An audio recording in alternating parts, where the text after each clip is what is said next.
Ego Dominus Tuus. This is a poem by William Butler Yeats. On the gray sand beside the shallow stream, under your old wind-beaten tower, where still a lamp burns on beside the open book that Michael Robartes left, you walk in the moon, and though you have passed the best of life, still trace, enthralled by the unconquerable delusion, magical shapes. By the help of an image, I call to my own opposite, summon all that I have handled least looked upon. And I would find myself and not an image. That is our modern hope, and by its light we have lit upon the gentle, sensitive mind and lost the old nonchalance of the hand.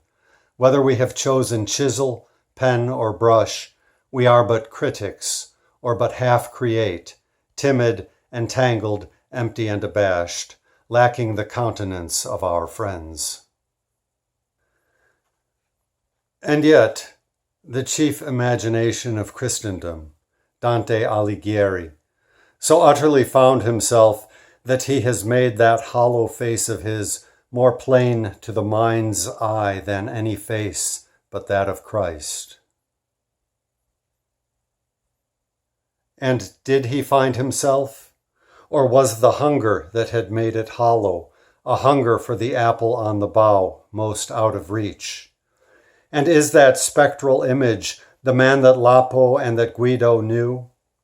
I think he fashioned from his opposite an image that might have been a stony face staring upon a Bedouin's horsehair roof from doored and windowed cliff, or half upturned among the coarse grass and the camel dung. He set his chisel to the hardest stone. Being mocked by Guido for his lecherous life, derided and deriding, driven out to climb that stair and eat that bitter bread, he found the unpersuadable justice. He found the most exalted lady loved by a man. Yet surely there are men who have made their art out of no tragic war, lovers of life, impulsive men that look for happiness and sing when they have found it.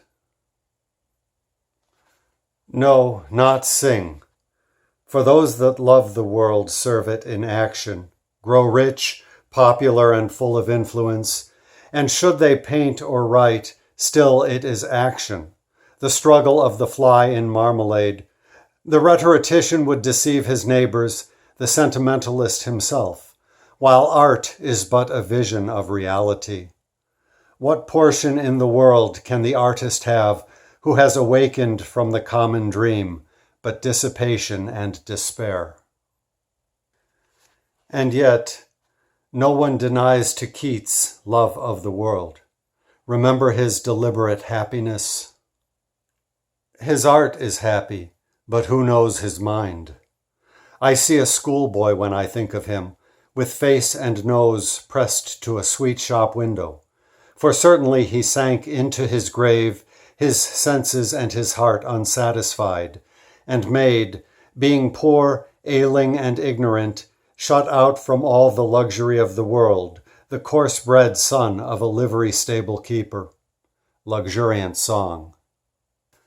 Why should you leave the lamp burning alone beside an open book, and trace these characters upon the sands? A style is found by sedentary toil and by the imitation of great masters.